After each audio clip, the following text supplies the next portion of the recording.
Thank you, Ms. Mullen, for that kind introduction. This speaker is going to write over on that page, that sounds pretty close. Sound okay to everybody? Anyway, I really appreciate the opportunity to make some comments about the city of Cancer. And the first thing I'm going to do is sincerely applaud Dr. Carl for originating, successfully implementing, and now for 17 years sustaining what I believe to be this absolutely wonderful concept of the Crusade against cancer. Thank you.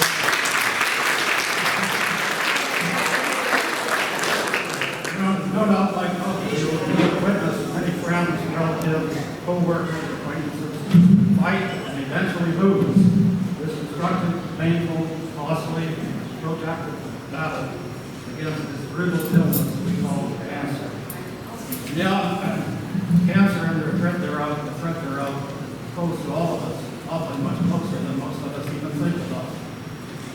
On a personal basis, as a young man, I went west and worked in the large copper smelters of mine. Still, times were different then. We often forget the changes in technology and things that we've seen even in our brief lifetime. We're just quite changes. Times were different then. In fact, back in the 1960s, that's when the congressionally established organizations such as the Occupational Safety and Health Administration, the Mine Safety and Health Administration, the Environmental Protection Agency, those things were just getting started. And scientists, medical researchers were just beginning to identify carcinogens and their associated risks. In most cases, unfortunately, it took many, many years to effectively reduce worker exposure to many of these materials. And as a consequence, and I'm not bragging about this by any means, in fact, I'm kind of surprised by it, I expect there are not many people alive today that have breathed any more sulfur dioxide and silica dust than I. And I even got lucky during the period of my career, and I was assigned to an environmental control project, where among other things, it involved washing very large industrial filters and vats containing hundreds of gallons of chloride. Chloride is such an active carcinogen that was actually banned from manufacture and use in this country in the 1980s. I wouldn't be surprised though if there aren't still some people using the darn stuff. Anyway, in those smelters, again, we'd often wrap our faces in asbestos to protect ourselves from the flames of molten metal, and if we didn't do something, it was hot enough that it blistered your ears and your face. So asbestos was our friend. Funny how things change. Anyway, thanks to those enriching experiences, I've carried a supplemental cancer policy now for over 40 years. I've never used the darn thing, but I figure it's the best investment I ever made. And I'm one of those kind of guys that I believe if I ever miss a payment, I'll probably be diagnosed with cancer in a couple of weeks. So yeah, my exposure to carcinogens might be somewhat unique, might even be foreign to the typical Midwesterner. But let's get closer to home. How many women ever thought they might get cancer from baby talk? Isn't that amazing? How many weekend hobby farmers and real farmers were and probably still are careless with the weed killer Roundup? Whoever worried about skin cancer? I sure didn't.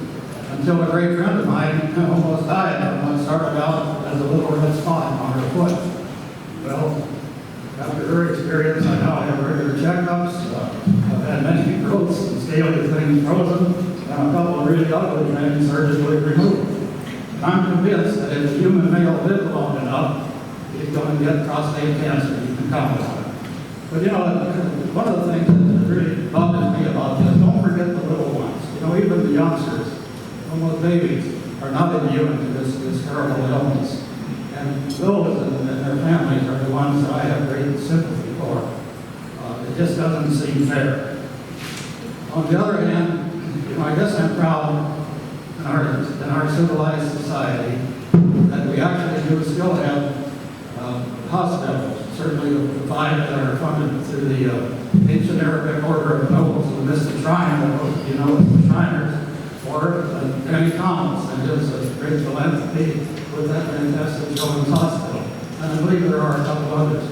Now, do these high institutions cure these youngsters' cancers? Not very often. I don't have the statistics, but I bet it would be less than 10% or cured to any extent. However, I am absolutely confident and certain that they do in many, many cases provide much needed and appreciated relief, certainly a great amount of hope, to extend life, and on some occasions actually facilitate those rare miracles. That's all good stuff, so don't give up on it. The threat of cancer is close to all of us, and it's really unfortunate when a cancer patient must struggle with the financial resources that are necessary to continue that battle. Not that it mattered much, but Ernestine and I returned to Herman in the summer of 2000, only because my father had a heart attack. He didn't respond well to the open heart surgery. The folks needed help. It's hard to walk away from your career, but you know you got to do what you got to do.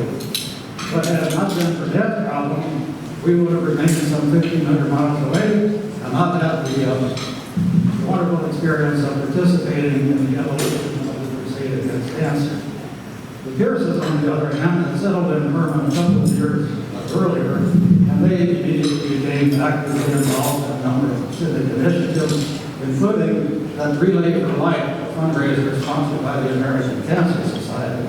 Well, when we were back here and became aware of it, we really joined that very large group of dedicated volunteers, and the organization was assisted afterwards by local organizations, including the Lions Club, the Masons, the VFW, several of the local churches, and others.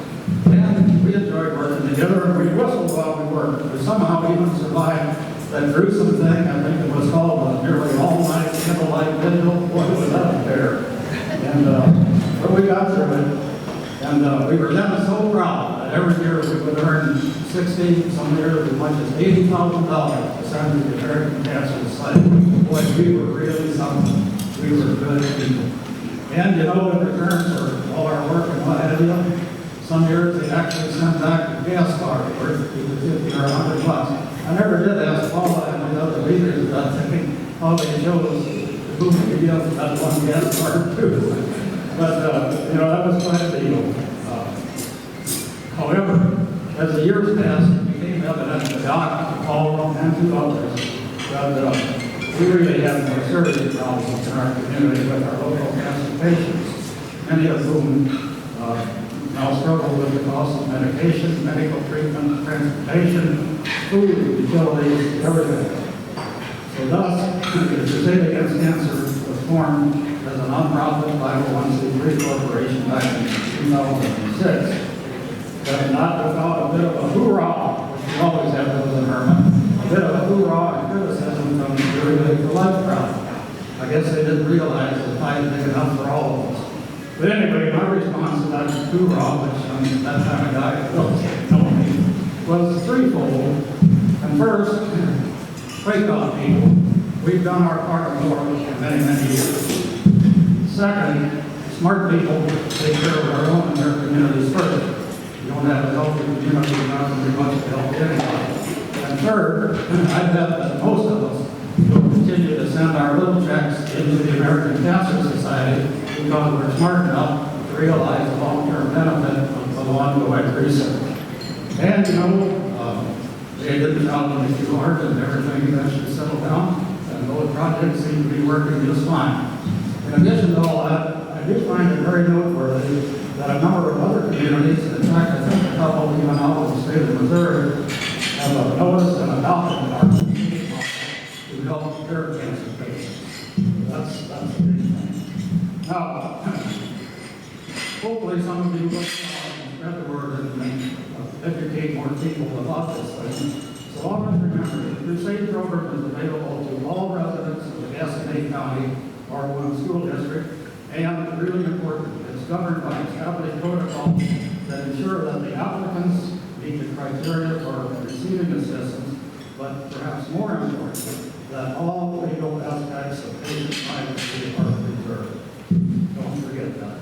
I think we should all be very proud that in the 17 years of existence of our crusade, we have assisted some now approaching 250 cancer patients and their families with over $500,000 of financial assistance.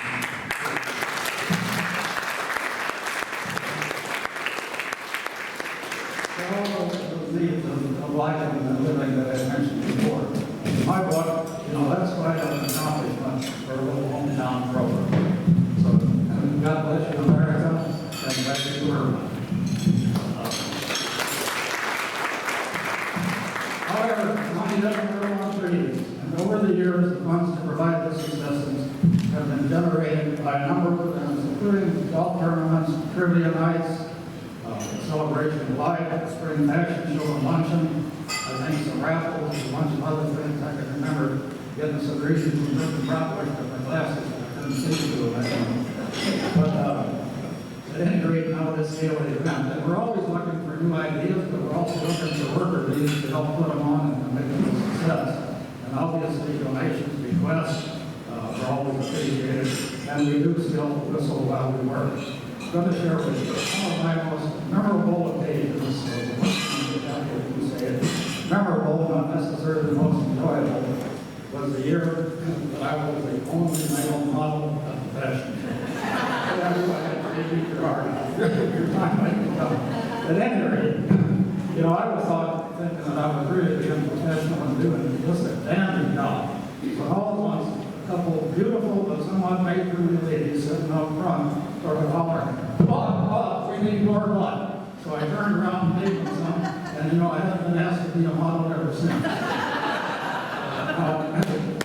Some of the gals tell me it's because we're no longer at the store in town and carry mail and will load it. But I know that's not true. The reason is they see that I am so hot, they're afraid we'll have no help and I have a heart attack. So now that you know all that, in closing, I do have one small complaint. But why don't we just call it a concern instead? Nobody wants to complain. I've always been a little bit disappointed by what I do as a general lack of participation in and support of the Crusade on the part of many of the survivors, but perhaps more so their families, who've been helped. I'm not talking about them donating money. I'm talking about perhaps helping to work at some of our events, perhaps somehow finding a way to get out and tell their story of how the Crusade made life a little bit better during their time of great stress. Or perhaps even attending events such as this as a way of saying thank you. Because the volunteers do a lot of work to make all these things happen. And the other thing, as I look around at our various events, I see always a relatively small group of the same faces, while I know there are many, many other capable and caring souls in our community. Somehow we need to reach and recruit them, especially those under the age of 50. And it's just not that big a deal. It is a big deal, but it don't take that much to do it, except for a small core group of the leaders and the important administrators who ensure that the protocols are abided by. This stuff really isn't that complicated, and it really doesn't take all that much time. But it does provide a very important service to those in our community who need a little bit of help. So please spread the message. I hope you can see that I am proud to be part of, a very small part of our crusade against cancer. I hope you are too, and thank you for everything you do.